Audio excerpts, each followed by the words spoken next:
राधा वल्लभ श्री हरिवंश। राधा वल्लभ श्री हरिवंश। राधा वल्लभ श्री हरिवंश। राधा वल्लभ श्री हरिवंश। वृंदावनेश्वरी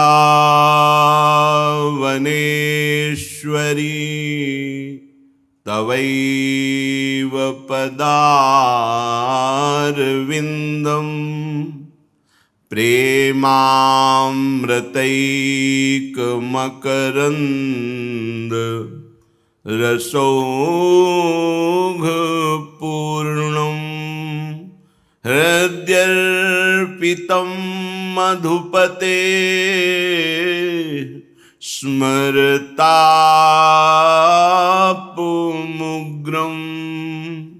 निर्वापयत्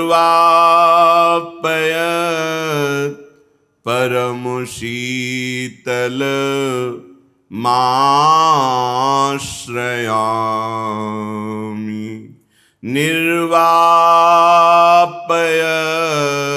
परम शीतल माश्रयामि। राधा राधा राधा राधा।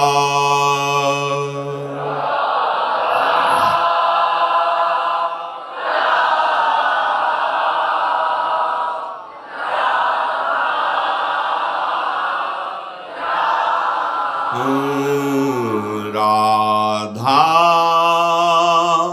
राधा राधा राधा।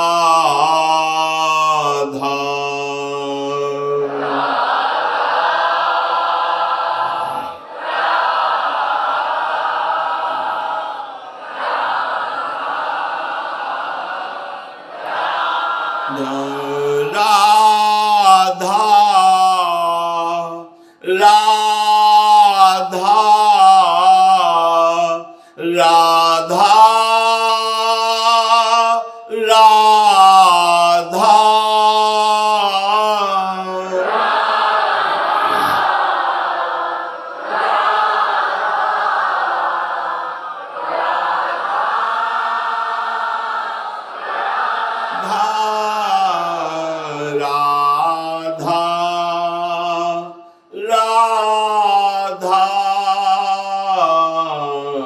राधा राधा।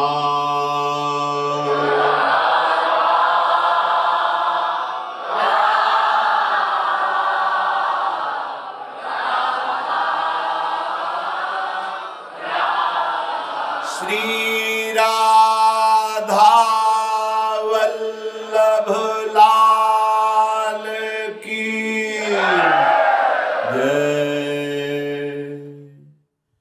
परम सच्चिदानंद घन प्रेमानंद स्वरूप नवनिभृत निकुंज महामहिम परम पावन श्री वृंदावन धाम।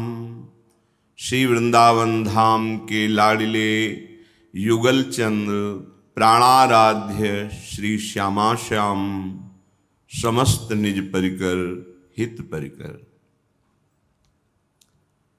यह मनुष्य शरीर बंधनों से मुक्त होने के लिए मिला है।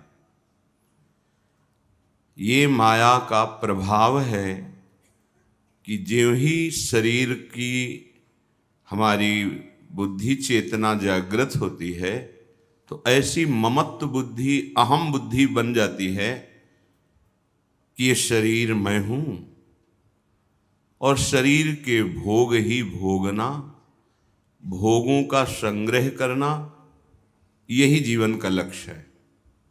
ये भारी भ्रम है, यही बहुत बड़ा ज्ञान है। जब तक सत्संग के द्वारा अविद्या का नाश नहीं होता, तब तक ये बात केवल ऐसा लगता है शास्त्रों में लिखी है, ये संत महात्माओं की बातें हैं, यही बात समझनी है। बिन विवेक वैराग्य भक्ति बिनु सत्य न एको मानो। क्या वेश को संत कहते हैं या उद्देश्य को संत कहते हैं? बहुत सुलझने की बात है। चाहे वेश संत का हो या गृहस्थ का हो, उद्देश्य संसार की मान प्रतिष्ठा संपत्ति भोग वासना वो संसारी ही है। जिसका उद्देश्य इस असत बंधन से मुक्त होकर परमानंद स्वरूप प्रभु में स्थित होना, वही संत है। चाहे वो स्त्री शरीर हो, पुरुष शरीर हो, गृहस्थ हो, विरक्त हो, बालक हो, जवान हो, बूढ़ा हो, कोई भी हो। भगवान शुकदेव जी 16 वर्ष की अवस्था दिगंबर और सहस्त्रों वर्ष पुराने ब्रह्म ऋषि खड़े होकर उनको प्रणाम करते हैं, आदर देते हैं स्थिति का। गृहस्थ विरक्त का यहां प्रश्न नहीं है, यहां मानव जीवन की सार्थकता। ऐसा भ्रम बैठ गया है कि हम गृहस्थ हैं, हम विरक्त हैं, हम अमुक हैं, हम अमुक हैं। अरे आप सब एक परमात्म स्वरूप हैं। प्रभु का अंश पूर्णमेवावशिष्यते, पूर्ण ही है। भ्रमित हो गए हो बाहरी पोशाक में, बाहरी जादूगरनी माया के जादू में भ्रमित हो रहे हो। अपने को भूल कर शरीर मानकर भोगों में विचरण कराना, यही अविद्या का खेल है। जब तक इसकी निवृत्ति नहीं होती, तब तक ये सब भेद बने रहते हैं। और भेद दृष्टि वाला ज्ञानी नाना प्रकार के असत कार्य ना चाहते हुए भी कर ही बैठता है। मानव शरीर इसलिए मिला है, महापुरुषों के वचन, कि तुम अपने जिस सुख को चाहते हो उस असली सुख को पहचानो। अगर यहां तुम्हें कोई भी सुख अनुभव होता है तो क्षणिक होता है, वो भी तुम्हारे चिंतन के कारण होता है नहीं उसमें सुख। आप किसी बहुत दुख से खिन्न हो, भयानक दुख से, फिर आप देखो सृष्टि में कौन सा सुख आपको अच्छा लगता है।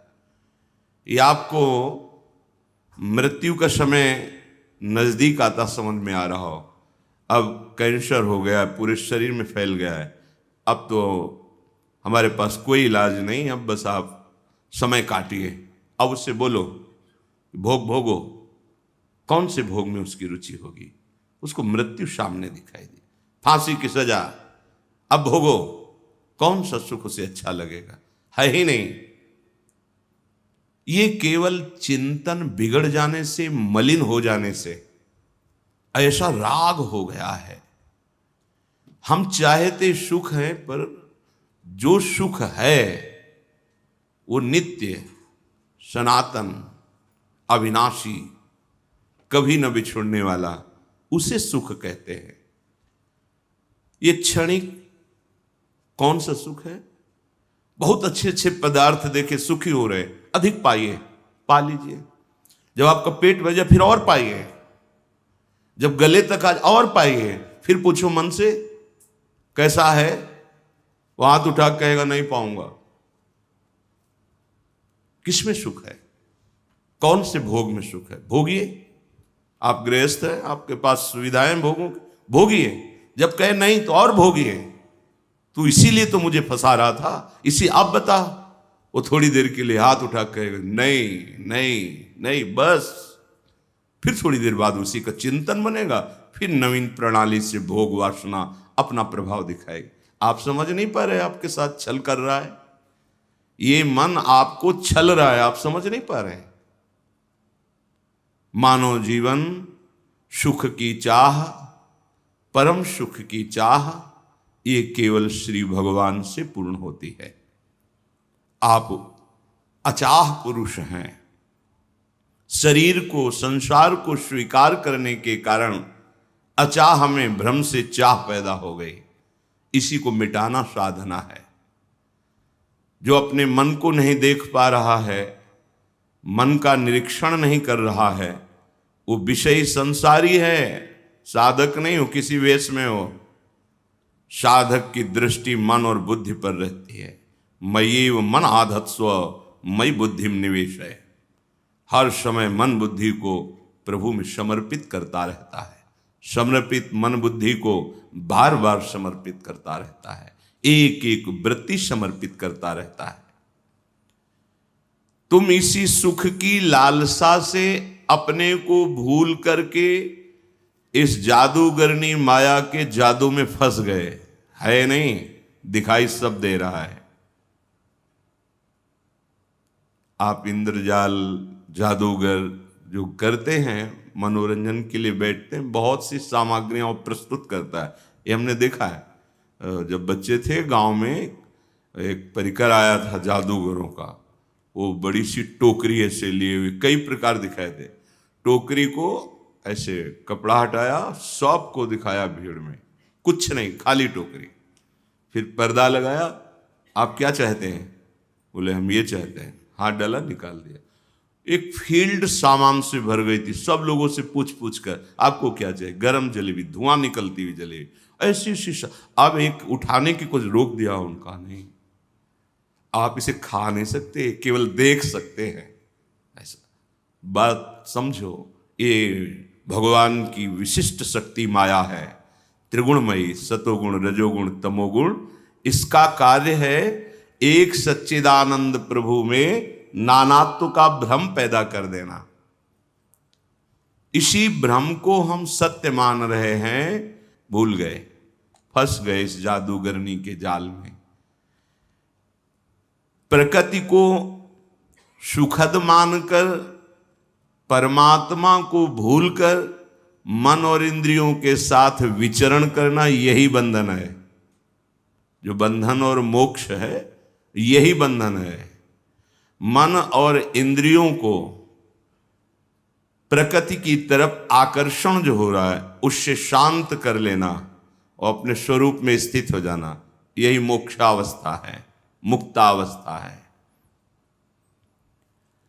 तुम्हारे अंदर जितने विकार आए हैं, जितनी चाहत आई है, वो इस असत संसार शरीर को स्वीकार करने के कारण है। ये अध्यात्म में बहुत ध्यान से सुनना। तुम्हारे अंदर जितनी कामनाएं हैं, जितनी चाहत है, वही तुम्हारे बंधन का कारण है। और वो आई है इस शरीर और संसार को सुखद और अपना मान लेने से। प्रभु को भूल गए, स्वरूप को भूल गए। तुम कौन हो, कहां से आए हो, कहां जाना है, कभी तुम्हारे प्रश्न उठते? बड़ी विचित्रता है इस माया की। सत्य वस्तु का उपदेश हो रहा है, उस पर बड़े तर्क वितर्क है, और मन गलत सलाह दे रहा है, उस पर कोई तर्क नहीं, स्वीकृति है, सीधे इतना श्रद्धा विश्वास मन पे है, वो जो बोले सो स्वीकृति, और गुरु और संत बोले तो अस्वीकृति, मन माने आचरण। उस पर प्रश्न है, और वहां प्रश्न नहीं, हुक्म का पालन। यह है मन की गुलामी, यह है विषयों की गुलामी। जैसा मन कहे वैसा कर लिया, इसे सुख समझा जाता है। तो जो तुम नहीं चाहते वो तुम्हें भोगना पड़ेगा, महान दुख। क्योंकि चाहत है, जब चाहत है तो सत का बोध नहीं है। जब सत का बोध नहीं तो असत क्रियाएं, असत चेष्टाएं होती ही रहेंगी, और वही तुम्हारा बंधन, वही तुम्हारा दुख, वही तुम्हारी चिंता, शोक, दुर्गति का कारण है। शरीर को इतना प्रिय मान लिया गया है कि यही मैं हूं। देखो ना, खुद देखो तुम क्या मान रहे हो अपने को। शरीर ही तुम मान करके पूरे की पूरे समय को बर्बाद कर रहे हो। और ये शरीर दूसरों का जब छूटता है तो तुम फूंकने जाते हो। तुम्हें वहां ज्ञान नहीं होता कि जिसको इतना प्यार कर रहे हो ये धोखा है, एक क्षण में चिथड़ा उड़ जाने वाला है, एक क्षण में मिट्टी में मिल जाने वाला है। इसी के राग को मिटाने के लिए आए हो और इसी से राग कर रहे हो। इसी शरीर राग के कारण तुम्हें हर विषय अच्छा लगता है, मान सम्मान और भोग वासनाएं और पदार्थ प्रियता। इसी मूल कारण देहाभिमान, देह भाव। ये कितना बड़ा मोह है कि तुम उस सच्चिदानंद के अंश हो जहां सुख समुद्र उफान पे है और तुम सुख बिंदुओं के लिए शरीराभिमान करके प्रकृति में विचरण कर रहे हो। तुम्हारी ये स्थिति तुम्हारे लिए ही तुम्हारे भविष्य का निर्माण कर रही है, महान दुख का। तुम्हें उसकी तरफ दृष्टि नहीं जा रही। घोर अंधकार में, अनंत कष्ट देने वाला नरक में, दुख में, मृत्यु में, अशांति में। इसलिए हे भाई, जल्दी चेत जाओ, अभी संभाल सकते हो, अभी अपनी बिगड़ी संभाल सकते हो, अवसर है। नहीं तो मन पछतई है अवसर बीते। बहुत सुंदर अवसर है। विवेक जो तुम्हारे अंदर प्रकट हुआ है सत्संग से, जो तुम्हारे अंदर परम प्रवीणता प्रकट हो रही है, उसे विनाश में मत लगाओ, अविनाशी स्वरूप में स्थित होने में लगाओ। उसे असत मार्ग में मत लगाओ, सत मार्ग में लगाओ।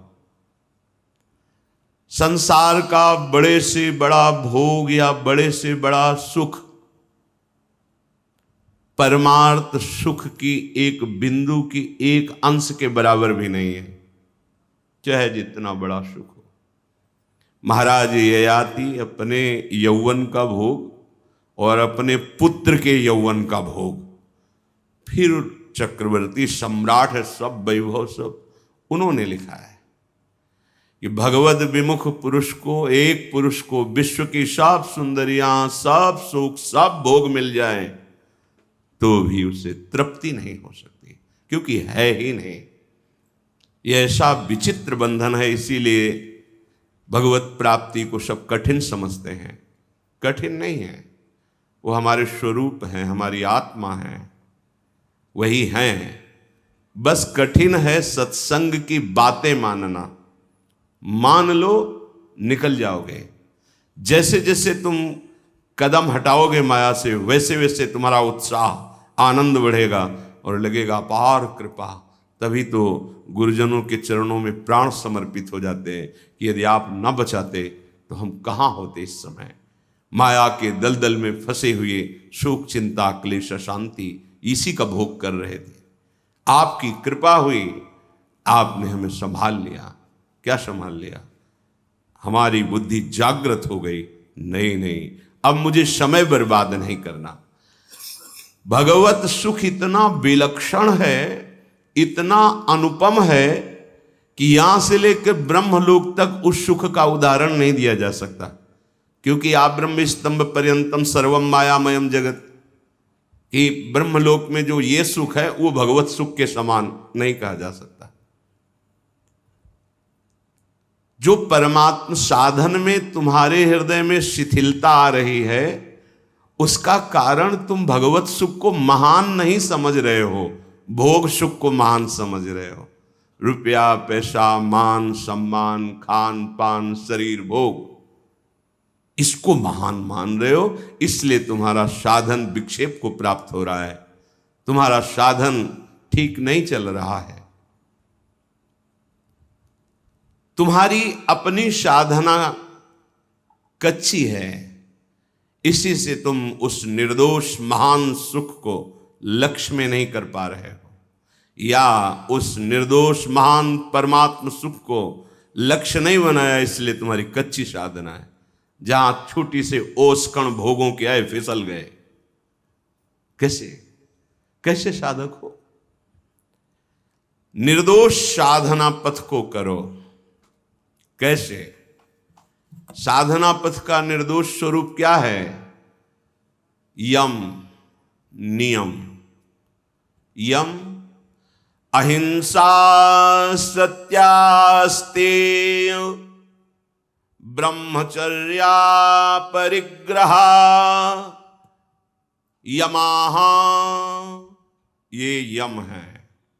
अहिंसा, सत्य, अस्तेय, ब्रह्मचर्य, अपरिग्रह, ये सच्ची साधना का स्वरूप है। इसके विपरीत कच्ची साधना। अहिंसा मन से, वाणी से, शरीर से किसी भी प्राणी की हिंसा करने की चेष्टा ना होना। हिंसा करने की चेष्टा ना होना। हो सकती है, जैसे आप चल रहे हो, इतने छोटे छोटे जीव हैं, आप पोछा लगा रहे, सोहनी लगा रहे, आप किसानी कर रहे हैं, आप कोई कार्य कर रहे हैं, आपका लक्ष्य नहीं किसी जीव की हिंसा करना, पर स्वाभाविक ऐसा, क्योंकि कोई भी कण ऐसा नहीं जहां जीव ना हो। स्थूल दृष्टि से देखने पर कुछ दिखाई देते हैं, कुछ सूक्ष्म जो दर्शी यंत्र हैं उनसे दिखाई देंगे आपको, पर जीव तो है ही ना। हमारी चेष्टा ना होना, बात समझना, हमारी चेष्टा ना होना, इसी से आप आगे बढ़ेंगे। श्वास में भी जीव जा रहे हैं, बहुत छोटे छोटे जीव। आप दही खाते हैं, उसमें भी जीवाणु। देखो आप मूली उखाड़ दिए तो मुरझा गई, वो भी जीव है। जितना सिद्धांत में हमें आदेश मिला शास्त्रीय, वो हमको परमार्थ में आगे बढ़ाएगा। जीव बिना जीवे नहीं। ये जो शरीर का पोषण होता है जीव से ही होता है। देखो गेहूं का ऐसे उखाड़ के फेंक दो, सूख जाएगा। लगा हुआ है, उसमें जीवनी शक्ति है। वही अन्न पा करके सप्तम धातु बनती, उसी से संतान उत्पन्न होती। जब क्रम शास्त्रों में पाया गया तो पहले जीवात्मा का प्रवेश वर्षा के द्वारा उसी अन्न में होता है। वही अन्न आकर सप्तम धातु में और वही माता के उदर में जाकर के। जो निषेध किया गया है वो पाप हमारे लिए है, जिसका विधान किया गया है वो हमारा जीवन है। अहिंसा बहुत ध्यान देने योग्य बात। हमारे शरीर से, वाणी से, मन से किसी को हिंसा करना, दुख पहुंचाना, ऐसी चेष्टा नहीं। अब वो अपने आप द्वेष करके जल रहा है, ये उसका विषय है। वो अपने आप चिंतन करके दोष भाव का, वो उसका विषय है, हमारे द्वारा नहीं होना चाहिए। अचानक कोई ऐसी जिसपे हमारा कोई संकल्प नहीं है, वो आपका उद्देश्य है कि हम इस प्रांगण को साफ कर रहे हैं, पोछा लगाएंगे। महारानी जो विराजमान है घर में, सबके ठाकुर जी विराजमान, जो आस्तिक हैं, जो भगवत मार्ग में थोड़ा भी चलते हैं, तो उसको यही माने घर ठाकुर जी का है। अब उसमें कौन से छोटे जीव हैं जो दिखाई नहीं दे रहे और ऐसा, वो हमारी हिंसा वृत्ति नहीं है। हमारी चेष्टा, हमारा उद्देश्य वहाँ पवित्रता, मार्जन करना है। अब उस मार्जन में कोई असावधानी नहीं रखनी कि अगर हमें चींटी दिखाई दे रही तो हमसे पोछा से पीस दे, ऐसा नहीं।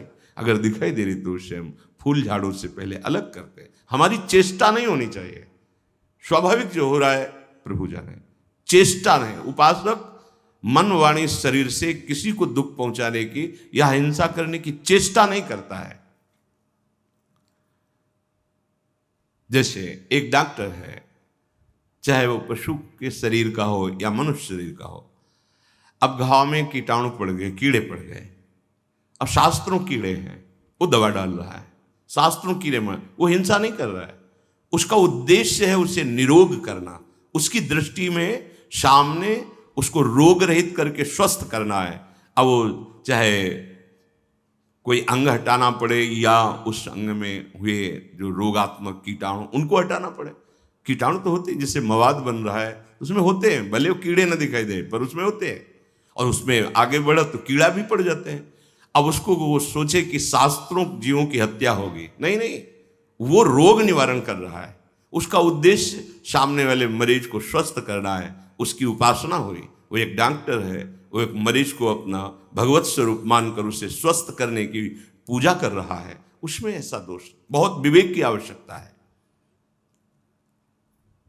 दूसरा सत्य, मन वाणी शरीर से सत्य आचरण करना, ये यम है। बहुत सच्ची साधना प्रारंभ हो जाएगी यदि आप यम नियम को धारण करेंगे। चेष्टाओं को देखिए आप अपनी, शास्त्र सम्मत चेष्टाएं हैं। अगर जांच में थोड़ा भी संशय लग रहा है तो गुरुजनों से पूछो, महापुरुषों से पूछो। अगर आपकी बुद्धि निर्णय नहीं कर पा रही, आचरण बहुत जरूरी है। पवित्र होना, ये चरित्र का निर्माण करते हैं आचरण। उसे ही महापुरुष कहा जाता है जिसका चरित्र पावन होता है। और सब कुछ है बल बुद्धि तपस्या तेज वैभव ईश्वर, सब। चरित्र बिगड़ गया तो राक्षस कहा गया। चरित्र ऐसा नहीं है कि आपको शास्त्रों का ज्ञान है, आप ऊंचे पद पे हैं, आप सर्वलोक मान्य हैं और आपका चरित्र ठीक नहीं है। नहीं, कर जोरे सुर दिसिप विनीता भ्रकुटि बिलोकत सकल सभीता। ये रावण की सभा की स्थिति है।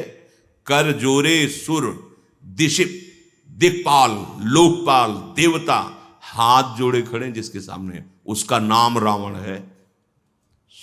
कर जोरे सुर दिसिप विनीता भ्रकुटि बिलोकत सकल सभीता। बड़े बड़े लोकपाल भयभीत हो जाते हैं जब वो दृष्टि डालता है। चरित्र बिगड़ गया, राक्षस कहा गया। चरित्र बिगड़ गया। आपके शरीर से, आपकी वाणी से। काहे को पैसा लगता है अच्छा बोलने में? वाणी की दरिद्रता क्यों है तुम्हारे अंदर? अच्छे शब्दों का चयन करके, मृदु शब्दों का चयन करके, दूसरे के हृदय को शीतल वाले शब्दों का चयन करके क्यों नहीं बोलते? क्या इसमें पैसा लगता है? मृदु, विनय, हितकर, सत्य वचन, ये तुम्हारे लिए परम लाभदायक और दूसरों के लिए। वचने कहा दरिद्रता? वचन में क्या यार दरिद्रता? अगर हम सावधानी पूर्वक, वाणी एक अमोल है जो कोई बोले जान, ये तराजू तौल के तब मुख बाहर आन। मंगलकारी, आपका भी मंगल, सुनने वाले का भी मंगल। मन का स्वभाव होता है, जब तक इसे भगवत साक्षात्कार, तब तक ये नहीं मानता, ये भागता है विषयों की तरफ। बड़ा सूक्ष्म इसकी चाल है, पता ही नहीं पड़ता कब ये छलांग लगा गया, लक्ष्य से कब हट गया। बहुत विवेकी और एकाग्र साधक देख गया, और जहां गए जान गया तुरंत वापस आ जाएगा। ये भी बहुत खिलाड़ी है, आपके सपोर्ट से ही है ये। अगर आप गया तुरंत आ जाएगा, आपके लक्ष्य में आ जाएगा, हटाना नहीं पड़ेगा, देख लीजिए आप। पर बहुत एकाग्र और अंतर्मुखी साधक ही इसकी चाल को जान पाता है। संसारी पुरुष तो उसी में तदात्म है, मन को मैं मान रहा है। आज मेरी इच्छा है वहां खाया जाए, वो देखा जाए, वो सूंघा जाए, वो भोगा जाए। वो समझ ही नहीं पा रहा कि मन है मुझे फंसा रहा है, वो समझ रहा मेरी मांग है और बस चल पड़ता है। जैसा कुछ आपने शास्त्रों में सुना है, जैसा महापुरुषों के संग से आपको ज्ञान हुआ है, जिसमें सबको सुख मिले, आपको भी परम सुख मिले, ऐसी बात बोलो, ऐसा मनन करो, ऐसे आचरण करो, वो सत्य आचरण होते हैं। तीसरा अस्तेय, मन वाणी शरीर से किसी की भी वस्तु पदार्थ संपत्ति आदि का लेने का भाव ना होना। उपासक हो, भगवत मार्ग में चल रहे हो, तुम्हारे जीवन का पूर्ण भार तुम्हारे आराध्य देव के हाथ है। योगक्षेमम वहां में हम, प्रभु जब जैसा चाहेंगे वैसा कर देंगे। आप केवल प्रभु के आश्रित रहिए, अपनी बल बुद्धि का प्रयोग कीजिए, असाधनों से बचकर साधन में लगाने का, दूसरों से सुख लेने का नाटक नहीं। कभी कभी हम असावधान होकर के भगवत मार्ग में बड़ी बड़ी गलतियां कर देते हैं। हमें अमुक कार्य भागवतिक करना है, इतनी धनराशि दीजिए, हम ये कर देंगे। ऐसा है, यदि आपने उस धनराशि का जिस भाव से संग्रह किया है, पूरा का पूरा आपका शरीर खूब मेहनत युक्त हो और सत्य का भाव रखकर जितना लिया है उसको पूरा का पूरा उसी कार्य में लगा दिया, तो आपका परमार्थ बन गया। और यदि आपने थोड़ा भी उसका सुख वासना से प्रयोग किया तो आपका पतन हो जाएगा। हम असावधानी को त्यागें। व्यवहार काल में भी ऐसा शास्त्र आज्ञा करता है, भागवतिक उत्सव करने चाहिए, अकेले ना हो तो चार को मिला ले, ऐसा शास्त्र आज्ञा करता है। आपस में चार लोग मिलकर, जिसे हम चंदा कहते हैं लोक भाषा में, करो, मिलकर करो, लेकिन सत्य करो। आपने 100 रुपये लिए हैं तो 99 नहीं 100 ही लगने चाहिए और आपका पसीना गिरना चाहिए उसमें। इतनी सेवा करो, क्योंकि आपने धन संग्रह किया तो दूसरों का धन लगा, आपका तन लगा, मन लगा। अगर धन है तो धन भी लगाइए, लेकिन आप उसको बचा करके अपने दिनचर्या में, अपने प्रयोग में, फिर आपकी बुद्धि भ्रष्ट हो जाएगी। कई तरह से चोरी होती है।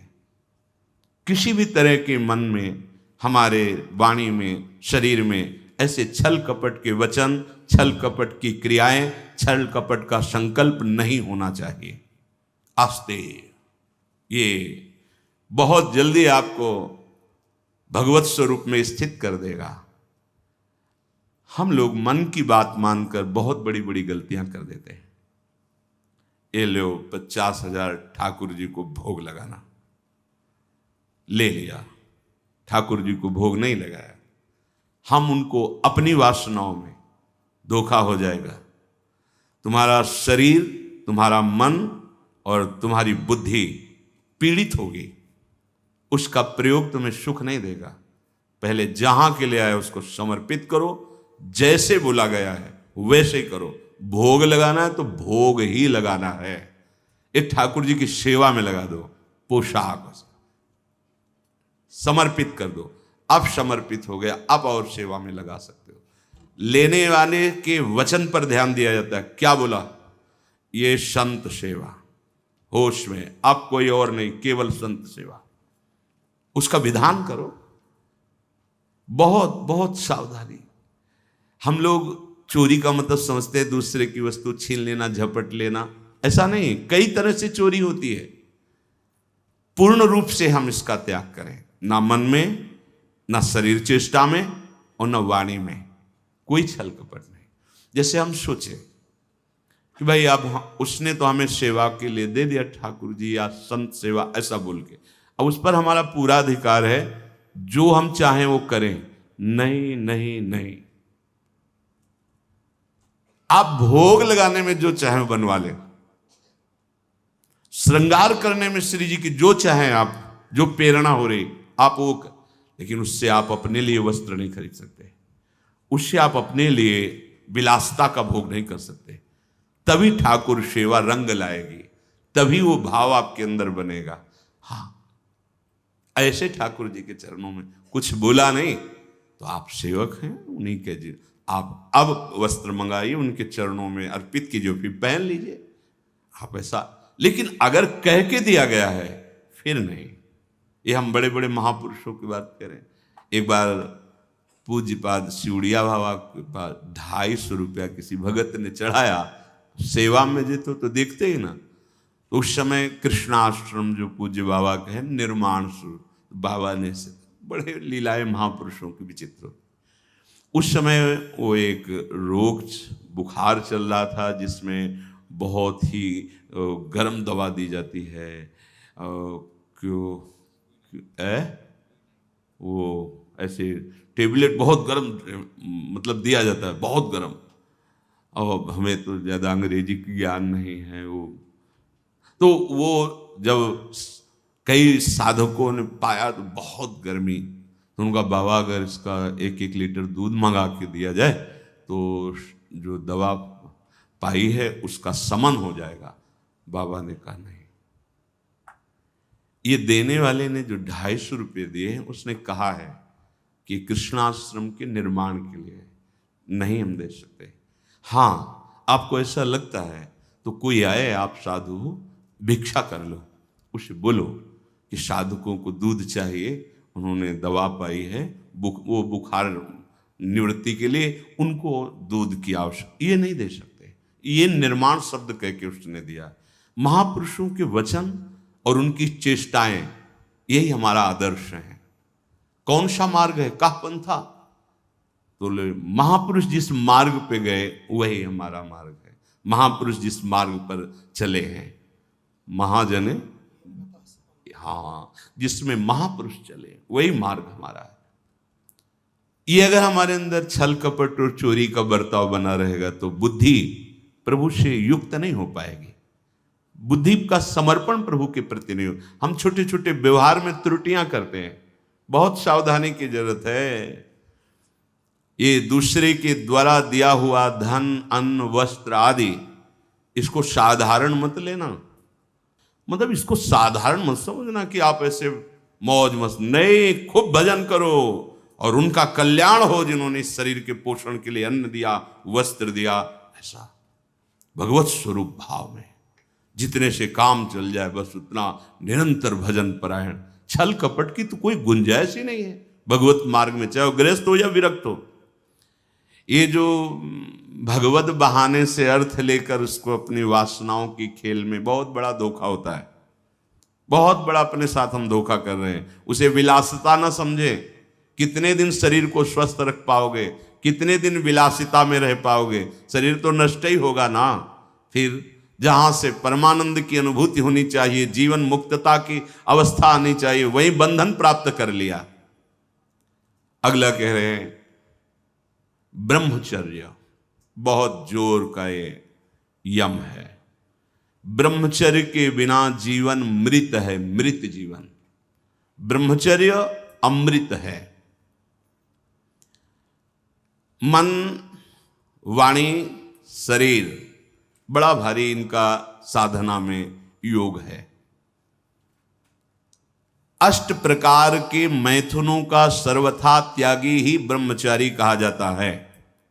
पूज्यपाद श्री उड़िया बाबा जी महाराज, मूर्तिमान ब्रह्म, ब्रह्मचर्य ही महान सामर्थ्य, परम पुरुषार्थ, भगवत प्राप्ति का प्रबल साधन है। परम सुख का, परम शांति का, परम स्मृति का, महान धृति का ये प्रधान साधन ब्रह्मचर्य है। जो इस साधन से हीन है वो मृत हैं, खुद देख ले। स्मृति काम नहीं, शरीर में विशेष रजोगुण का प्रभाव, भोग वासना से जलता हुआ हृदय, छल कपट, आगे चलकर शरीर पीड़ा से युक्त हो जाना, बुझा बुझा स्वभाव रहना, हृदय में एक विशेष चिंता, कल्पनात्मक भय, विषाद और पशुवत आचरण, ब्रह्मचर्यहीन जीवन।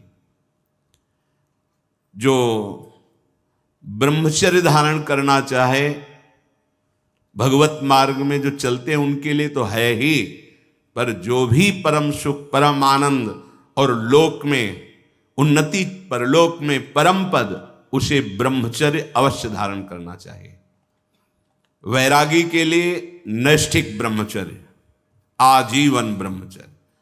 प्रवृत्ति गृहस्थ मार्ग के लिए संयम पूर्वक ब्रह्मचर्य का बर्ताव करना। जब तक पाणी ग्रहण संस्कार ना हो तब तक ब्रह्मचर्य अवश्य रहो। यदि उस समय तक ब्रह्मचर्य नहीं रहते तो तुम गृहस्थी को ठीक से नहीं चला पाओगे, वास्तविक अच्छे गृहस्थ नहीं बन सकते हो। जो तुम्हारी गृहस्थ की वृत्तियां हैं उनमें तुम सफल नहीं हो पाओगे। व्यभिचार व्यक्ति का सर्वनाश कर देता है।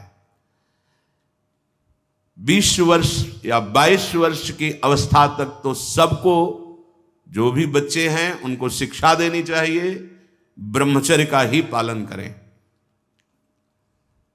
बहुत सुंदर खेती गेहूं की लहलहाती हुई है, और देहाती भाषा में उसे गलेथ कहते हैं। गलेथ मतलब बाली निकलने को है। अब काट लो आप, एक दाना नहीं मिलेगा, और थोड़ा रुक जाओ धैर्य पूर्वक, बाली आ जाने दो, उसमें दाना पड़ने दो और दाना पक जाने दो तो 1 बीघा खेत में 40 मन गेहूं होगा। ऐसे ही जो आप 13-14 वर्ष की अवस्था से आपके अंदर परिवर्तन होता है, एक भोगाकर्षण होता है सबके अंदर जो इस भूमि में जन्मा है, या भगवान या भगवत प्राप्त महापुरुष कारक पुरुष, उसकी बात तो अलग है।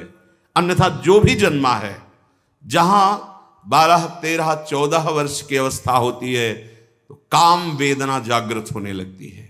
मन एक अलौकिक आकर्षण, भोगाकर्षण की तरफ भागने लगता है। एक चाह होती, कोई हमारा ऐसा दोस्त हो, कोई हमारा ऐसा प्यारा हो जिसको हम अपना जीवन समर्पित करें। ऐसा होता है, एक वो माया का ऐसा आकर्षण होता है। इसीलिए पूर्व में गुरुकुल भेजा जाता था, बिल्कुल भोग विलासता से दूर, एकांत में महान ब्रह्म ऋषियों के शासन में, चाहे वो राजकुमार हो चाहे गृहस्थ बालक हो, एक ही संगत में बैठाल कर अध्यात्म विद्या के द्वारा, नियम संयम यम के द्वारा उन्हें पूर्ण किया जाता था। उनका ज्ञान पूर्ण, उनका संयम पूर्ण, विचार उनका सत्य, फिर वहां निर्णय लिया जाता था। अब मैं आजीवन नैष्ठिक ब्रह्मचारी रहकर संन्यास लूंगा, अब मैं गृहस्थ में जाऊंगा। दोनों की पद्धतियां थी। गुरुजनों को संतुष्ट करके एक विरक्त मार्ग में चले जाते, गृहस्थ मार्ग में। जो गृहस्थ मार्ग में जाते, पाणी ग्रहण हुआ, उसमें भी गुरुकुल में रहकर शिक्षा मिली है। कब, कैसे, किस विधान से हमें ब्रह्मचर्य का गृहस्थ में प्रयोग करना है। ऐसा नहीं कि मनमानी व्यभिचार प्रवृत्ति। यहां तो अब ऐसे आचरणों की बढ़ोतरी हो रही जहां शास्त्र, संयम, गुरुजनों की आज्ञा, इनका तो कोई महत्व ही नहीं रह गया है। कैसी कलयुग की विचित्र मलिन चाल। जिस अवस्था में असंग रहकर विद्या का अध्ययन करना, स्वास्थ्यवर्धक चेष्टाएं करके स्वस्थ होना, समाज सेवक, देश सेवक, परिवार को सुख पहुंचाने वाला आचरण, अध्यात्म विद्या का ज्ञान, वहां छोटे से ही भोग वासना प्रवृत्ति की बढ़ोतरी, वो दोस्ती, विपरीत भावनाएं, व्यसन। समलो भाई, सबसे हाथ जोड़ के कह रहा हूं, बहुत कीमती आपका जीवन है। जिस जीवन को छोटे छोटे बच्चे गांजा, भांग, अफीम, ड्रग्स, चरस, ये क्या हो रहा है? अभी आपकी 20-22 वर्ष की अवस्था है, आप व्यसन में आसक्त हो गए, आप व्यभिचार में आसक्त हो गए, तो किस बुद्धि से आप देश सेवा करेंगे? किस बुद्धि से आप अपना उद्धार या अपने परिवार को सुख पहुंचाएंगे? ब्रह्मचर्य जीवन है, ब्रह्मचर्य जीवन है। ब्रह्मचर्यहीन जीवन मृत्यु है। पूज्यपाद सिउड़िया बाबा जी महाराज, साक्षात ब्रह्म। जिसको ब्रह्मचर्य धारण करना है, ध्यान देकर सुनिए। सबसे पहला कार्य उसकी दिनचर्या में, चाहे बच्चा हो, चाहे जवान हो, या जो कोई भी हो, सूर्य उदय के पहले रात्रि के चौथे प्रहर में ही जाग जाना चाहिए। अपने तो अर्धरात्रि के बाद ही जाग जाते हैं। चौथे प्रहर में प्रातः 4 बजे बिल्कुल जग जाना चाहिए। और जो 8-10 बजे तक सोता है, वो कोई भी हो, ब्रह्मचारी रह ही नहीं सकता, ब्रह्मचर्य रह ही नहीं सकता। वो स्वप्न दोष का शिकार होगा, वो नाना प्रकार की कुचेष्टाओं का शिकार होगा, पक्का। क्योंकि बुद्धि को सत्य प्रकाश की तरफ प्रेरित करने वाले भगवान भुवन भास्कर हैं। वो पधार रहे हो, आप सो रहे हो सैया पे, आपकी आयु, श्री, कीर्ति, बल सब नष्ट होगा। देखो ना, जो 10-10 बजे तक सोते हैं, देखो ना, उनसे बात करके देखो, एकदम ऐसा लगता है बुझा हुआ जीवन, कोई भागवतिक तेज उत्साह न वाणी में, न नेत्रों में, न तन में। क्या जीवन, मृत जीवन। सबसे पहला नियम लीजिए, जहां भी आपको शब्द सुनाई दे, आपका जीवन ब्रह्मचर्य ही अमृत है और आपका जीवन ब्रह्मचर्य ही नहीं मृत्यु है। ब्रह्मचर्य रहने के लिए आपको अपनी दिनचर्या सुधारनी होगी। प्रातः 4 बजे आपको उठना ही होगा, तभी आप ब्रह्मचर्य रह सकते हैं। अगर आप नहीं उठते तो आप देख लेना, इसका आध्यात्मिक प्रभाव पड़ता है। आप देखिएगा 3 बजे से लेकर के सूर्य उदय के तक अगर आप सोते हैं तो आपका स्वप्न दोष बढ़ेगा, आपका संयम बिगड़ेगा। अगर आप कोई ऐसी कुचेष्टाएं नहीं किए हैं तो स्वप्न दोष की संभावना ही नहीं होती। आप बाल्यावस्था से कुचेष्टाएं करते हैं, संयम विरुद्ध रहते हैं, तो आप ना चाहते हुए फिर सामर्थ्यहीन हो जाते हैं, ब्रह्मचर्यहीन हो जाते हैं। बहुत ध्यान दें, ये अध्यात्म में जैसे पूरा मकान बनने के लिए नींव मजबूत होना जरूरी है, चाहे जयखंड का बना लो आप, अगर नींव मजबूत है, नींव मजबूत नहीं तो फिर मकान ढह जाएगा। ऐसे ही ब्रह्मचर्य हर मार्ग की नींव है। चाहे जिस मार्ग में चलना चाहो, चाहे जिस संप्रदाय में चलना चाहो, चाहे लौकिक मार्ग हो या पारलौकिक, आपका ब्रह्मचर्य नींव है जीवन की। इसको मनोरंजन मत समझो, कैसी तुम्हारी दुर्बुद्धि, अपने हाथ से तुम अपना नाश करते हो। कैसी कैसी दुर्बुद्धि जागृत हो गई, सावधान। पूज्यपाद बाबा कह रहे हैं, जब प्रातः काल उठो, कोई भी हो, अगर थोड़ी भी आस्तिकता है तभी तो ब्रह्मचर्य की भावना आप धारण करोगे। तो उठकर पहला कार्य प्रभु का स्मरण। अपने तो प्रभु के स्मरण की सरसता प्राप्त करने के लिए पहले तो गुरुदेव और भक्तों का स्मरण, फिर प्रभु को। मोरे मन प्रभुस्य विश्वासा, राम ते अधिक राम कर दासा। भक्त सुमिरन से भगवान बहुत जल्दी प्रसन्न हो जाते हैं। हरि को निज यस्ते अधिक भक्तन यस पर प्यार। सबसे पहले महान भक्तों का स्मरण, उनसे हमें सामर्थ्य प्राप्त होती। जब उनका स्मरण करते हैं तो उनकी भजन शक्ति, उनकी कृपा शक्ति हमको बल देती है। हमारी दिनचर्या परम पवित्र और शास्त्र सम्मत होती है। फिर बिना, जैसे आजकल वो चल पड़ा है चाय काफी, बाबा मना करते हैं। ये दिनचर्या आप ब्रह्मचारी की नहीं होती कि आप सुबह उठे, चाय पिए, फिर सो, नहीं। हाँ, जल के लिए आयुर्वेद में सिद्धांत है, बिना कुल्ला व मंजन किए आप जल पिए तो जो मुख में, वो आपके उदर को साफ करेगा जाके, आपके उदर को रोग रहित करेगा जाके। अधिक से अधिक पानी, अधिक से अधिक। अगर उल्टी हो जाती तो और अच्छा होता है। जैसे आप पिए, 2-4-10 कदम टहले, आपको उल्टी लगे, अगर उल्टी कर दिया तो बहुत अच्छा होगा, क्योंकि पित्त और सब गर्मी निकल गई, नहीं हो रही, पच गया है। फिर इसके बाद आप शौच स्नान आदि क्रिया कीजिए। फिर पवित्र जब शरीर हुआ तो जैसे भजन आवश्यक है वैसे व्यायाम आवश्यक है, वैसे प्राणायाम आवश्यक है। वैसे आपको 2 किलोमीटर दौड़िए, कुछ शारीरिक ऐसा व्यायाम, कुछ ऐसे भी व्यायाम करते हैं।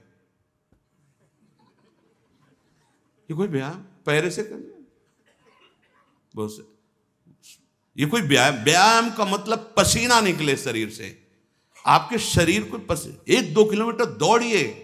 अच्छा, बाहर दौड़ने का नहीं तो जगह जगह से सुविधाएं आजकल हो गई, हो ट्रेडमिल, हाँ उसमें, और ऐसे कुछ साधन है जिससे करिए। ये भजन है।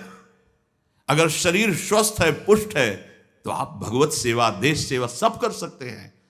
व्यायाम और जैसे भजन आवश्यक। अगर तुम्हें व्यायाम ही करना है, तुम जवान हो और 3-4 खंड की सीढ़ी, तो नीचे आओ, नीचे से ऊपर 11 बार उतरो, दौड़ो, अभी व्यायाम हो जाएगा।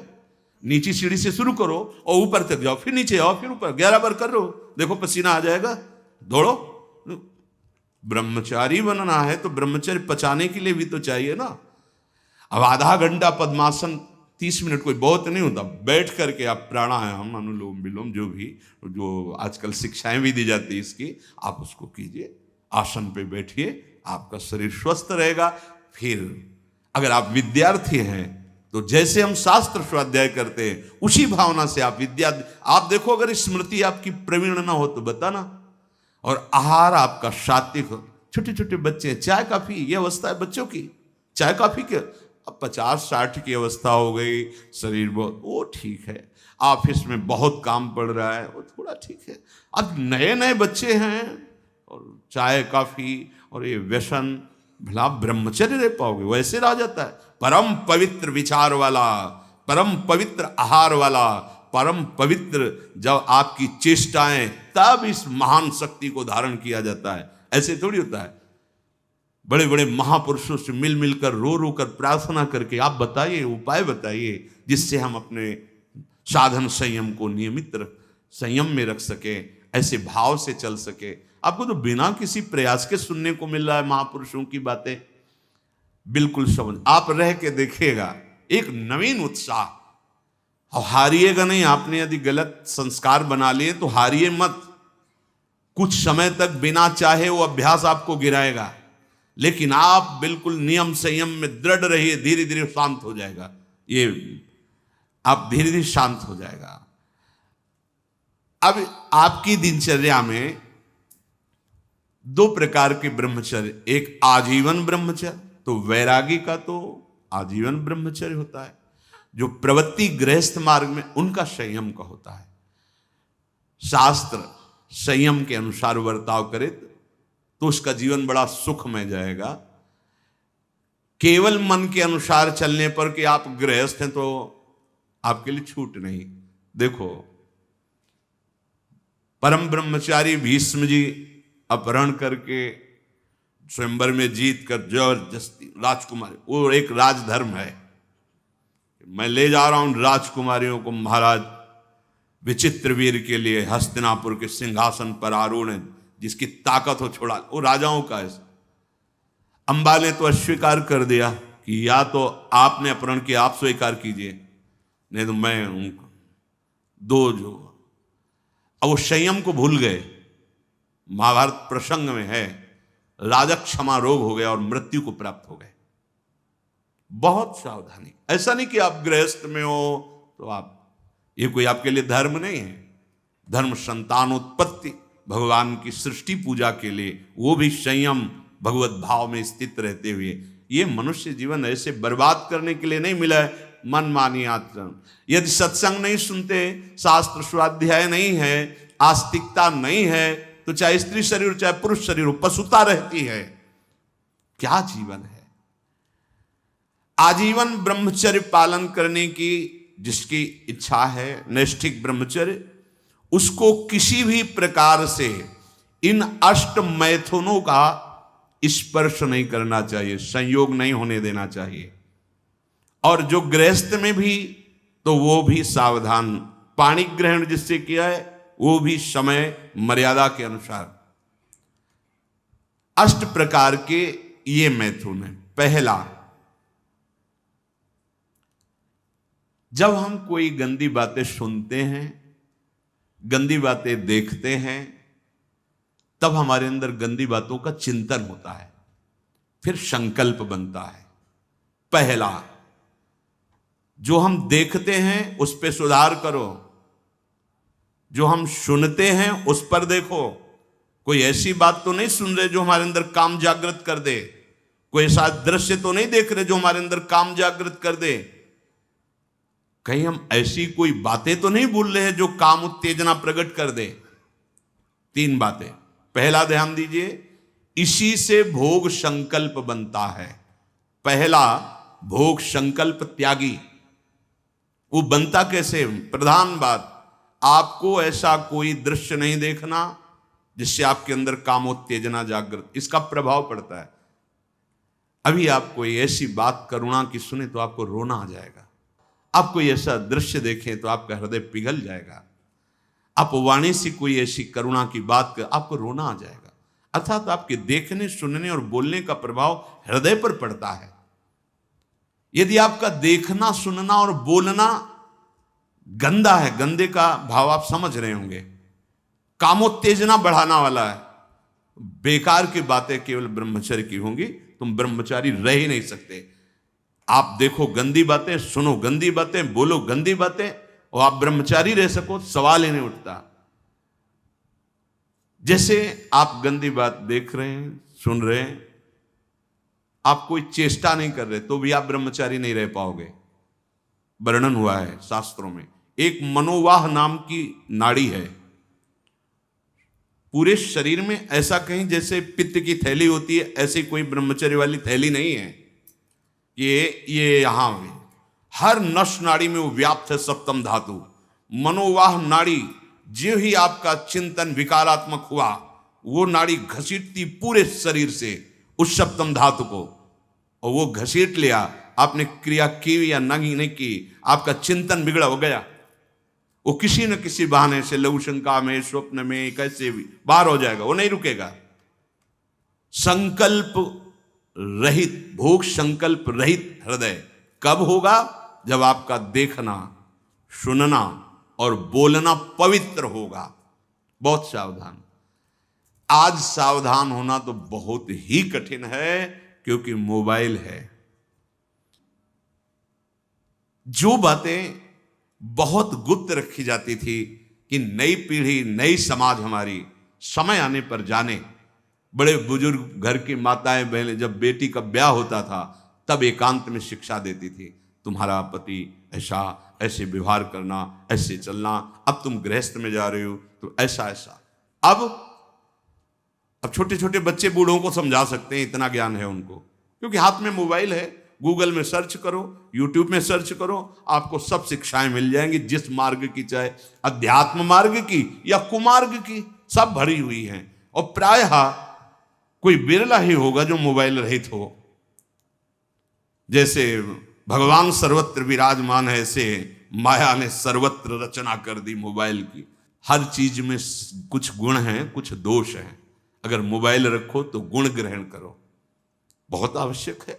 ठीक है, आप कहीं ऐसी जगह फंस रहे हैं, फोन कर दिए, सहयोग मिल गया, आप पुलिस को फोन कर सकते हैं, घर को फोन कर सकते हैं।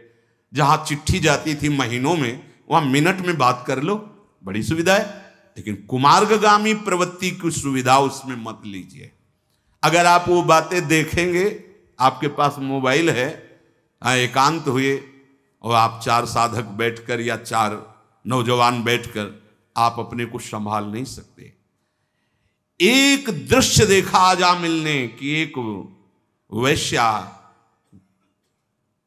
किसी के साथ जंगल में ऐसे, उस दृश्य ने नीच आचरणों में फंसा दिया। एक दृश्य देखा, सौभरी ऋषि ने मछली की 50 राजकुमारियों से ब्याह किया जाके मानधाता की। दृश्य ही देखने मात्र से भ्रष्ट हो जाना होता है। फिर आप उसको तो सर्च करके, इच्छा करके देख रहे हैं। हाथ जोड़कर प्रार्थना है, इस आग से बचो। ये आग तुम्हारे सुकृतों का नाश करके, तुम्हारी जीवनी शक्ति का नाश करके तुम्हें ऐसे चिंता, शोक, ऐसे दुख में फंसा देगी, फिर नहीं निकल पाओगे। त्यागात् शान्तिरनन्तरम, भगवान ने कहा, भोग के बाद शांति नहीं, तृष्णा पैदा होती है।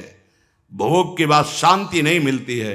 कुछ क्षण के लिए वो कामना का भोग किया इसलिए शांत लगता है, फिर उसके बाद जो उसकी तृष्णा पैदा होगी, वो तांडव देख रहे हो उस तृष्णा का, पशुवत आचरण। हम बातें बड़ी ऊंची ऊंची धर्म की करते हैं, लेकिन नींव नहीं है धर्म की। ये ब्रह्मचर्य पूर्ण जीवन के लिए अमृत पद है। चाहे गृहस्थी में हो, चाहे व्यापारी हो, चाहे किसान हो, चाहे, और विरक्त मार्ग का तो यही मुख्य ऐसा आधार है जिसके ऊपर वो विविध प्रकार की दैवी संपदा का अनुभव करता है। पहला है,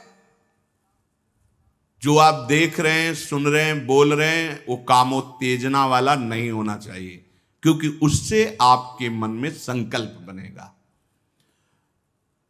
संकल्प भोग का बन गया तो क्रिया हो या ना हो, आप ब्रह्मचर्य नहीं रह पाएंगे।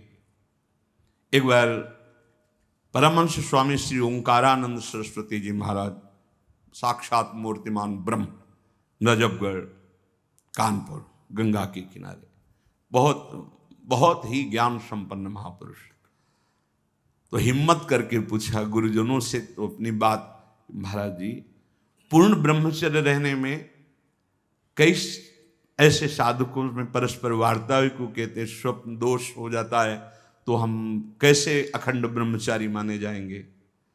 महाराज ने जो वचन बोले, यदि आप कोई कुचेष्टा नहीं करते और कुछ काल के बाद ऐसा होता है, आपने स्वप्न में भी कोई गंदे दृश्य या गंदी भावना नहीं देखी, स्वाभाविक आप जगे ऐसा, तो बोले जैसे उफान आती है किसी वस्तु में, वो वास्तविक जो ब्रह्मचर्य जो संतानोत्पत्ति वाला वो नहीं निकल पाएगा, उसके ऊपरी भाग का, उससे कोई हानि नहीं होती। यदि आपने कुछ चेष्टा पहले से अभ्यास की है और आपका स्वप्न में गलत संकल्प बन गया है, फिर वो वैसा माना जाएगा। इसलिए संकल्प का त्याग करे, कभी कुचेष्टा न करे। स्वाभाविक कभी खान पान बिगड़ गया या कभी स्वाभाविक ऐसे अधिक श्रम अधिक थक जाने से ऐसा हुआ, तो बोले वो ब्रह्मचर्य खंडन नहीं माना जाता, ऐसा उन्होंने बताया। दूसरा, अब हम सामने तो आंख नहीं मिला रहे काम भाव से, लेकिन हम छुप करके किसी शरीर को देख रहे हैं। किसी शरीर का प्रयोग इसलिए किया कि चाहे जो साधक हो, जिस भावना का साधक हो, काम भाव से किसी भी शरीर को देखना, वो उसके लिए अष्टमैथुनों में आता है और वो ब्रह्मचर्य नहीं धारण कर पाएगा। भावनाएं हैं अलग अलग, काम भावना का अलग अलग आरोप शरीरों में किया गया है। समय परिवर्तन के साथ बुद्धि का परिवर्तन होता जाता है, कामनाओं का अलग रूप होता चला जाता है, जो हमने कभी शास्त्रों में नहीं पढ़ा वो देखने को मिल रहा है। किसी भी शरीर की तरफ छुपकर या किसी बहाने से काम भाव से देखना, अगर ऐसा देखते हैं तो आप अष्टमैथुनों के अंतर्गत है और आपका भाव बिगड़ जाएगा, आप संयम से नहीं रह पाएंगे। एक बार दृष्टि भूल से चली जाए उसे देखना नहीं कहते। जैसे आप मारो, अचानक दृष्टि गई, बस आप हटा लीजिए। जैसे यमुना स्नान करने गए, गंगा स्नान करने गए, यहां जहां सब परिवार स्नान करते, अचानक दृष्टि गई है, अब दोबारा नहीं देखना। अगर दोबारा देख लिया तो अष्टमैथुन के अंतर्गत आता, वो आपका भाव बिगाड़ देगा। भूल से दृष्टि चली जाए, तत्काल उधर से दृष्टि हटा लें। किसी भी माता बहन को, जिसको जो गृहस्थ में पाणी ग्रहण किया वो अर्धांगिनी, इसके अलावा जहां भी दृष्टि जाए अपनी दृष्टि को सुधारना है। जैसे हम अपनी मां के पास रहते हैं तो क्या भाव हो, कोई गलत भाव थोड़ी आता। अपनी बहन के साथ रहते हैं तो क्या गलत भाव आता है? वो तो राक्षस है जिसके अंदर गलत भाव है, वो मनुष्य थोड़ी है। अरे बहन बेटी माँ है तो परम पवित्र, इनके तो चरण रज माथे पे रखते हैं, माथा इनके चरणों में रखते हैं। देखो कितनी सुंदर रीति हमारी, हमने तो देखा है। कभी बेटी से पैर नहीं छुआते थे पिता, पैर छूते ही थे। हाँ, बेटी के पैर छूते, ये देवी दुर्गा के स्वरूप मानते, एक कन्याएं ये सब भगवती का स्वरूप है, ऐसा मानते। और बहन जब राखी बांधती है तो भाई तो माथा रखता ही है, चरण छूता ही है, पूज्य भाव रखना। ऐसे ही जननी सम जान ही पर नारी, ये सब भगवती अम्बा की अंश स्वरूपा है। अपने लोग तो सब श्री जी की सखियां हैं, लाडली जी की दुलारी प्यारी सखियां हैं, अपने को ऐसा भाव। अगर हम स्त्री को, किसी भी स्त्री शरीर को देखकर भोग भावना करते हैं, हमारा पतन निश्चित है। कोई क्रिया हो या ना हो, यह चिंतन वाली बात है, ध्यान रखना। किसी भी माता बहन को भोग बुद्धि से, जैसे शास्त्रों में कहा गया नरकस्य नारी, बात है कि तुम्हारी भोग भावना जो नारी के प्रति है यह नरक पहुंचा देगी।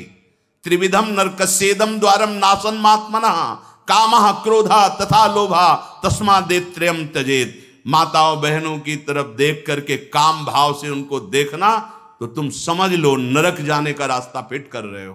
त्रिविधम नरकस्येदम, शास्त्रों ने तो जगदम्बा कहा है, शास्त्रों ने तो मां कहा है इनको। जननी सम जानो पर नारी, कहां जगत की जो वार्ता है वो कहां शास्त्र के विरुद्ध पहुंच रही। शास्त्र उसको कह रहा है जो माताओं बहनों को गलत दृष्टि से देख रहा है कि नरक, ये तुम्हारे नरक का हेतु बनेगा जो तुम देख रहे हो स्त्री को काम भाव से।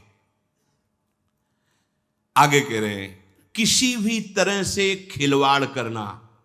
बच्चे हैं, बच्चियां हैं, अब उनको तो ज्ञान नहीं है कि आप गलत स्पर्श कर रहे हैं, आप गलत ढंग से छू रहे हैं, और आप अपनी वासना का पोषण करने के लिए छोटे बच्चों को, बच्चियों को गोद में बैठा ले, खिला रहे, और आपकी भावना दूषित हो रही। ये सत्संग है, बहुत होश में सुनिए। साधु हैं या परमार्थ के पथिक हैं या गृहस्थ है, अंतर में बैठा हुआ अंतर्यामी देख रहा है। आप क्या देख रहे हो और आप क्या सोच रहे हो, बस। जो ब्रह्म स्वरूप महापुरुष हो गए, स्वयं बालकवत वो खेल रहे हो, विचरण कर, तुम्हारी स्थिति नहीं है। अंतर की वृत्ति भ्रष्ट होने में देर नहीं लगती है। वो अबोध अवस्था को प्राप्त बालक बालिकाएं हैं। भगवान का स्वरूप मानकर दूर से, अगर वैराग्य मार्ग के पथि को दूर से स्पर्श करने का अधिकार नहीं, स्पर्श करने का वो ब्रह्मबोध संपन्न महापुरुष जो स्वयं बालवत परमहंस अवस्था को प्राप्त, वो बच्चों के साथ खेलते हैं। जहां कामना की कोई गंध ही नहीं, ब्रह्म स्वरूप है, अपने होश में। किसी बालक को किसी भी तरह से दुलार करना, वो वात्सल्य नहीं होगा आपके अंदर, वो वासना होगी। ध्यान देना, बहुत सावधानी का विषय है ये। हम तो बच्चों के साथ खेलते हैं, नहीं, तुम बच्चों के साथ खेलते नहीं, अपनी वासना को बढ़ावा दे रहे हो। उपासक उपासना का बढ़ावा करता है। दूर से देखो, चरणों में प्रणाम करो, मेरे लाडली लाल इन्हीं बच्चों में खेल रहे, प्रणाम किया निकल गए। ऐसा किसी भी तरह से स्पर्श करने का अधिकार नहीं है। वो महापुरुष जो भगवत प्राप्त है, वो खुद वैसे धूल दूषित उनके साथ खेल रहे। उनकी क्षमता हमारे हृदय में नहीं जागृत है, चूक हो जाएगी। बहुत सावधानी का।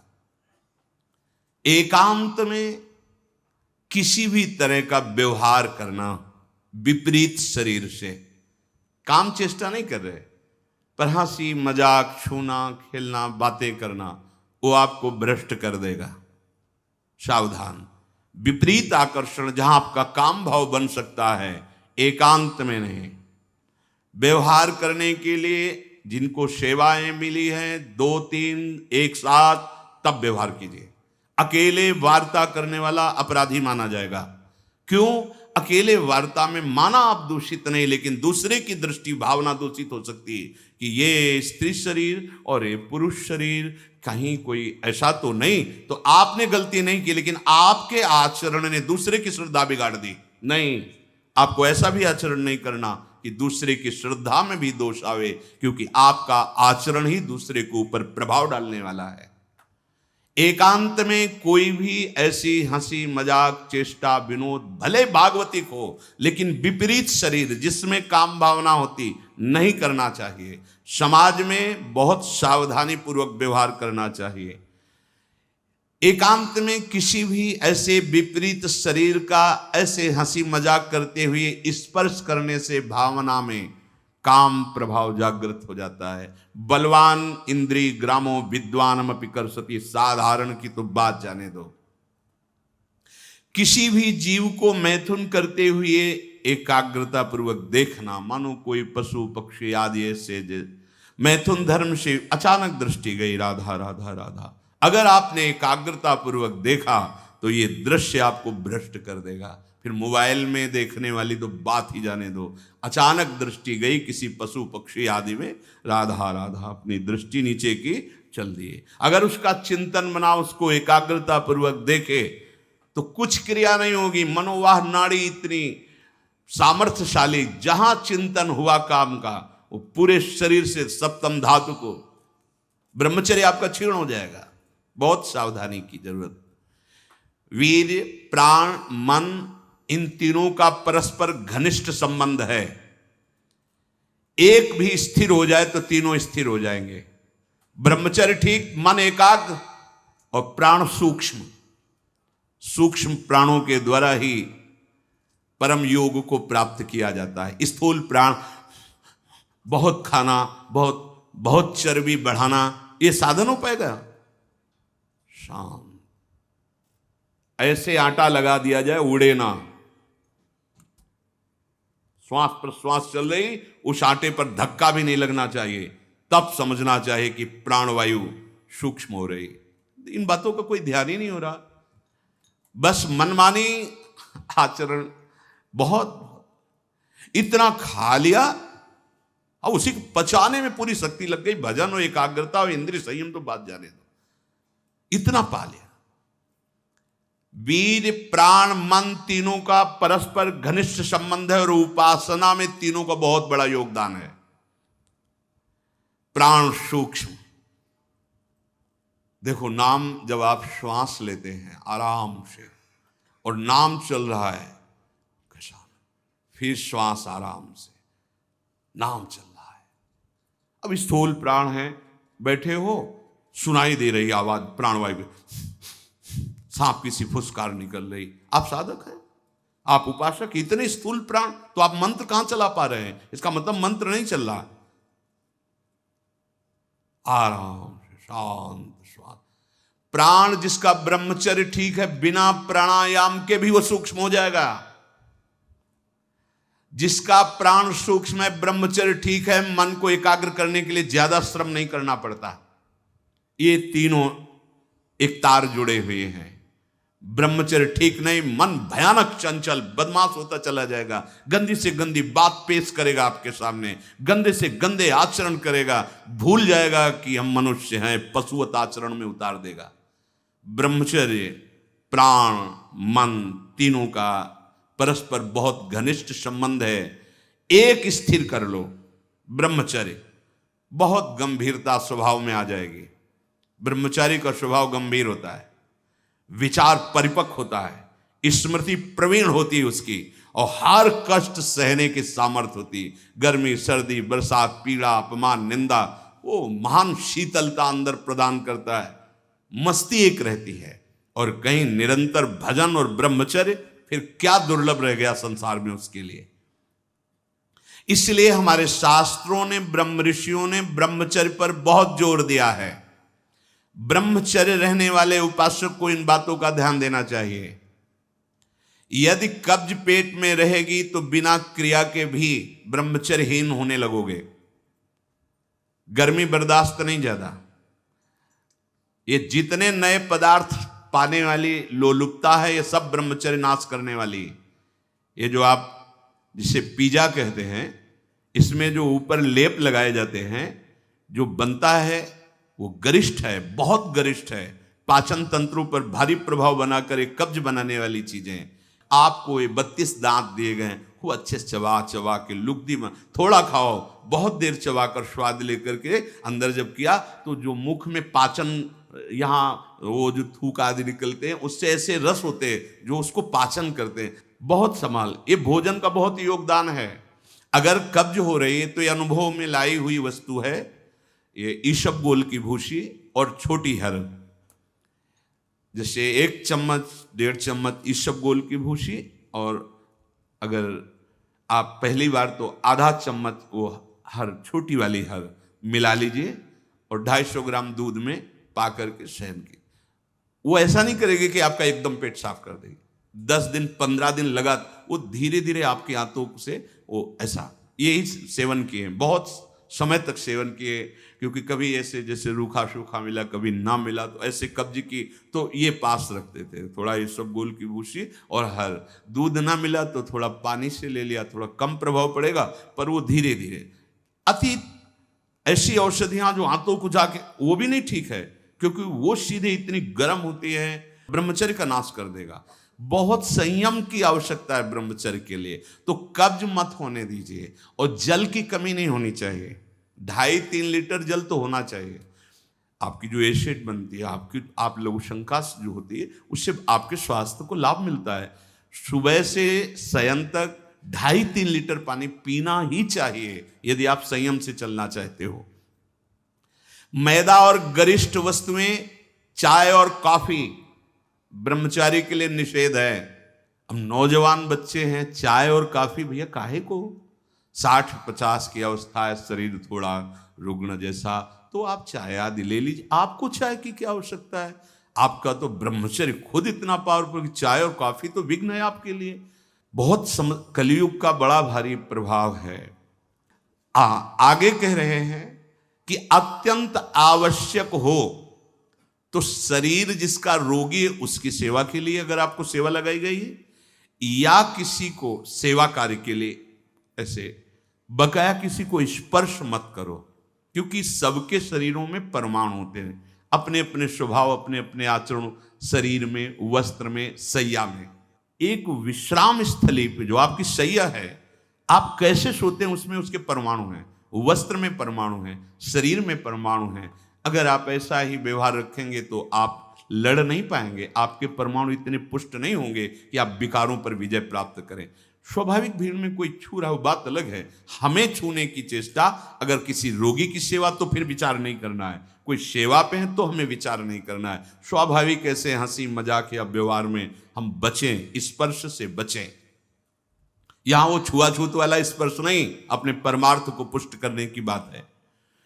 कभी किसी को मजाक में भी अश्लील बातें मत करो, मजाक से भी। जैसे हंसी मजाक में आप ऐसे उसका प्रभाव पड़ेगा, वो शब्द है, वो आपके अंदर पहुंचेगा, मनन करेगा और फिर वासना जागृत कर देगा। आप कोई ऐसे कपड़े बनावटी मत पहनो, आप अपने शरीर की वेशभूषा ऐसी मत बनाओ, आप ऐसे शौकीनी प्रकट मत करो जिससे तुम्हारा शरीराभिमान पुष्ट हो। इससे काम बढ़ेगा, इससे वासना बढ़ेगी। बाबा कह रहे हैं कि ऐसे कपड़े, ऐसी सजावट, ऐसी बनावट, ऐसे लेपों के लगाने से शरीराभिमान पुष्ट होता है और आपकी काम वासना बढ़ती है। शरीर मन बुद्धि किसी की भी उन्नति नहीं होती जो शरीर सजाने में, शरीर के, उससे सब बिगड़ जाता है। देहाभिमान, देह भाव पुष्ट होता है, देह भाव पुष्टता में ही सारे विकार अपना राज्य करते हैं। बहुत सावधानी की जरूरत है, बहुत सावधानी।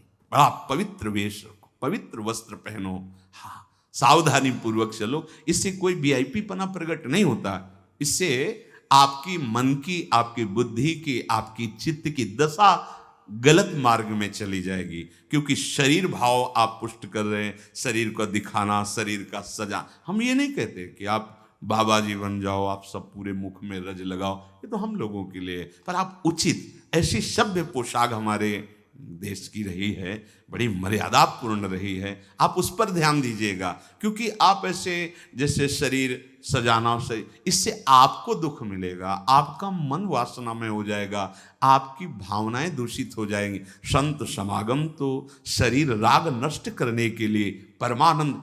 आप भजन करो, देखो आपको ऐसा सौंदर्य प्राप्त होगा, अंदर आपका ऐसा सुंदर रूप होगा। देखो ना, आचार्य चरण कहते हैं, लक्ष्मी कोटि विलक्ष लक्षण लसल लीला किशोरी सतई राधाध्यम ब्रज मंडलेति मधुरम राधाभिधानम।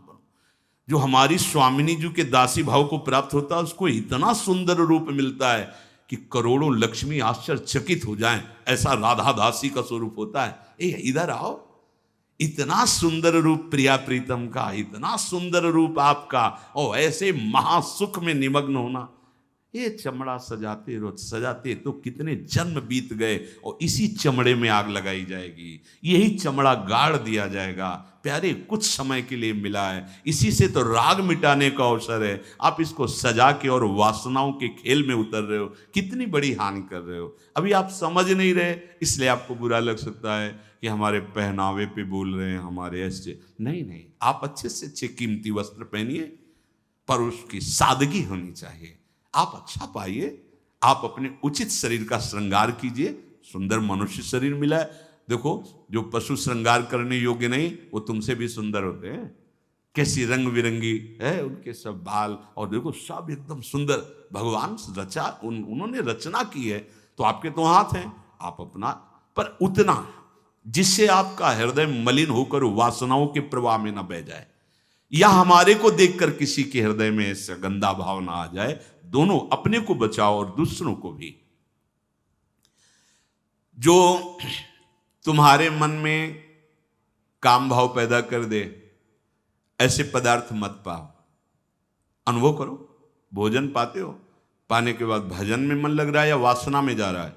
वासना में जा रहा तो क्यों जा रहा है? क्या आज नया पदार्थ पाया, और उस पदार्थों को जीवन भर के लिए छोड़ दो। अनुभव करो।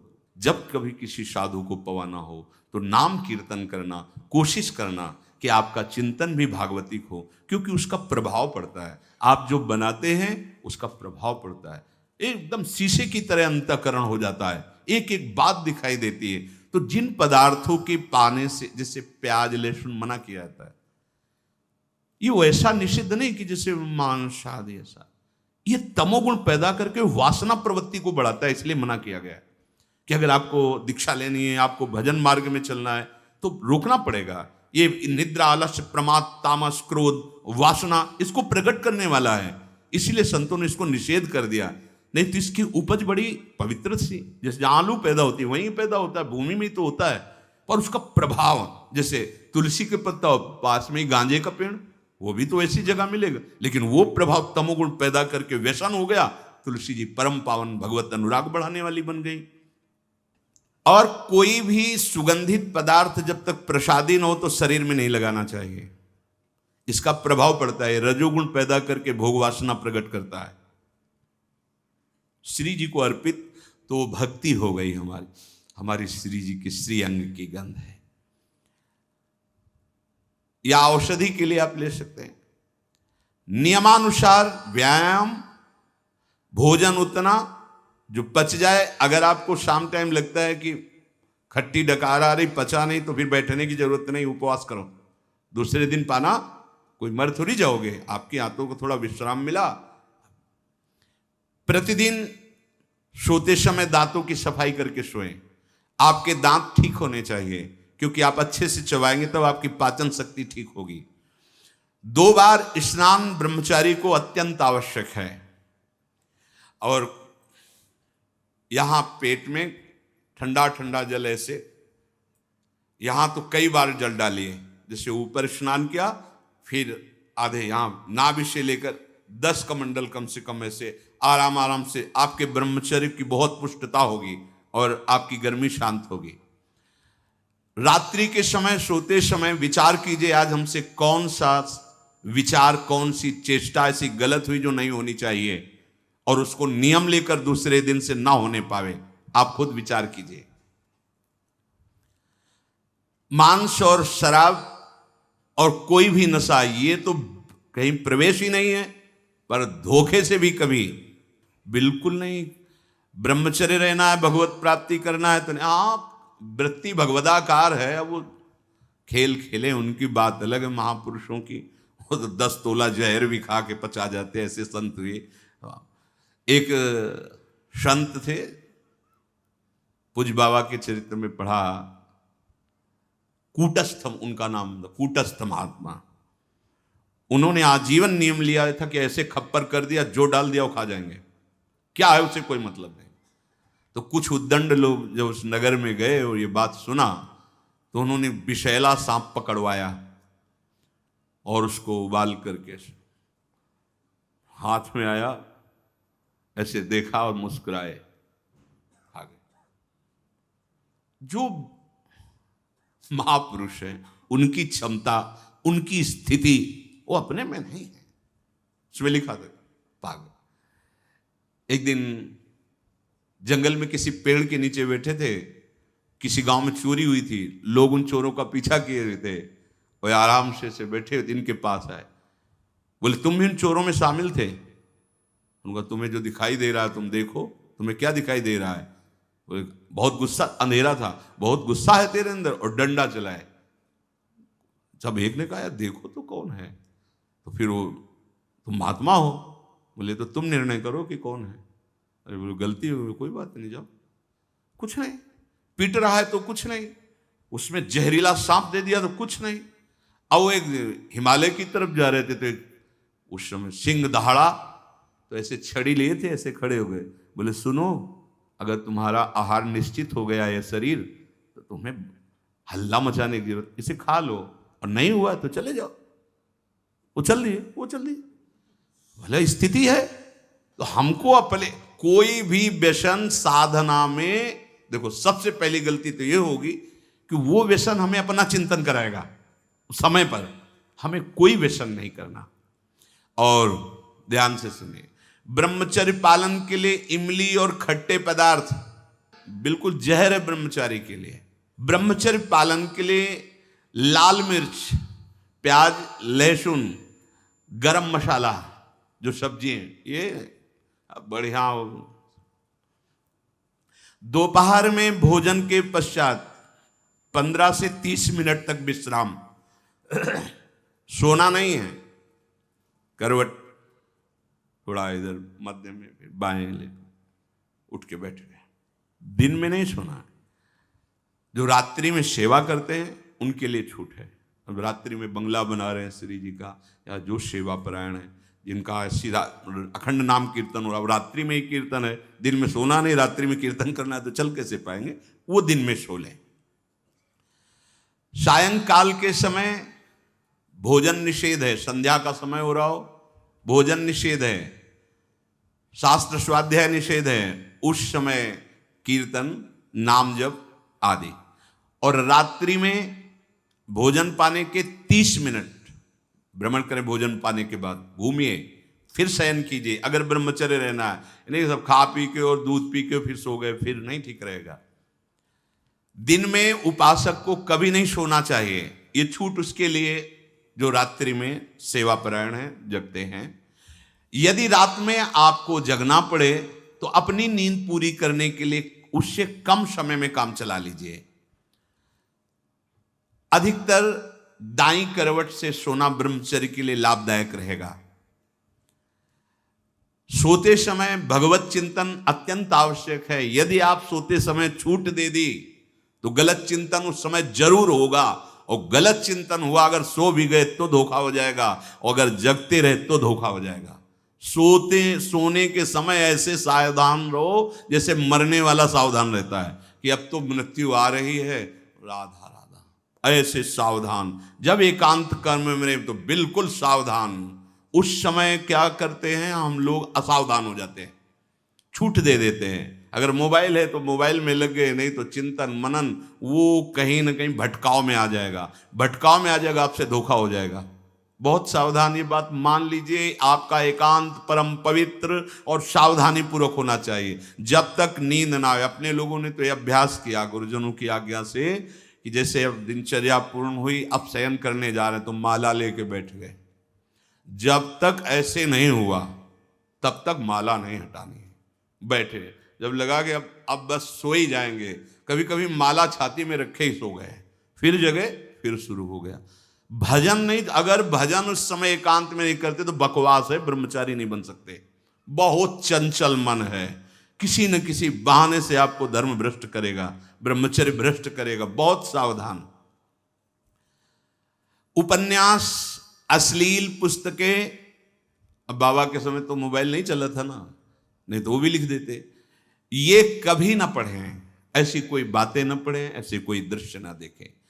ब्रह्मचर्य जो साधना है, इसमें व्यर्थ समय नष्ट करने वाला ब्रह्मचारी नहीं रह सकता। आप अपने कार्य में रत रहिए, कार्य से विलग हैं तो आपका चिंतन ब्रह्मचर्य की पुष्टता के लिए, भगवत चिंतन, महापुरुषों के चरित्रों का चिंतन, इससे आपकी बुद्धि प्रवीण होगी और आपके अंदर जो मनोवासनाएं हैं उनका नाश होगा।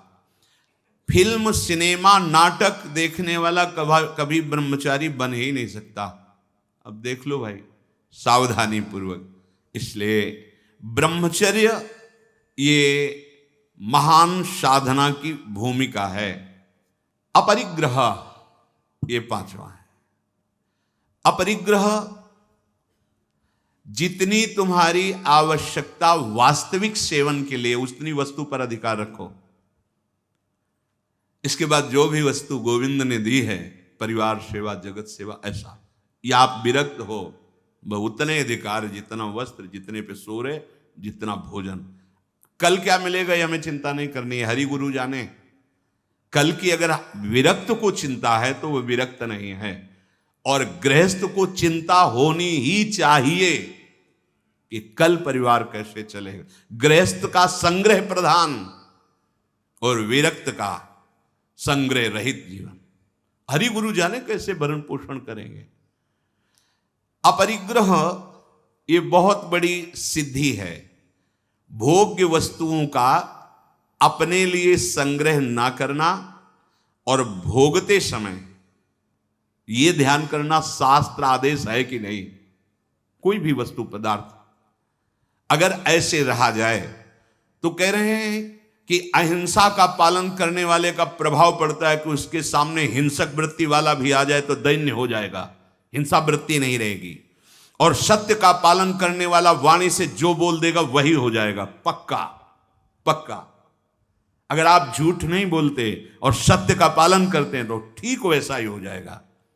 आस्ते जो इसने कभी किसी चोरी आदि ये जो अभी पीछे वर्णन हुआ नहीं करता, तो साफ दिव्य रत्न जो चाहेगा उसके अंदर संपत्ति के रूप में जागृत हो जाएगा। जैसा वैभव चाहेगा वैसा वैभव आ जाएगा। और ब्रह्मचर्य का पालन करने से शारीरिक मानसिक दिव्यता प्रकट हो जाती है और महान पराक्रमी संकल्प वाला बन जाता है। संकल्प वाला, भुजदंड भले ऐसे न हो पर उसका संकल्प ऐसा होगा कि जो चाहेगा वो कर सकता है। अध्यात्म बल परिपूर्ण और अपरिग्रह, वो जन्म जन्मांतर की बातें जानने लगेगा। उसके अंदर ऐसा ज्ञान जागृत हो जाएगा कि भूत भविष्य वर्तमान तीनों काल का, जो केवल धर्म संज्ञक भोगों को भगवत प्राप्ति के लिए भोगता है और अपने लिए भोगों का संग्रह नहीं करता, समाज सेवा परिवार सेवा भगवत सेवा भाव, तो उसके अंदर ऐसा ज्ञान जागृत होता है कि जन्म जन्मांतरों की बातों को जान लेता है। ब्रह्मचर्य से सारी सिद्धियां जागृत हो जाती है। इसलिए परमार्थ के पथिक में बड़ी दिव्यता होती है।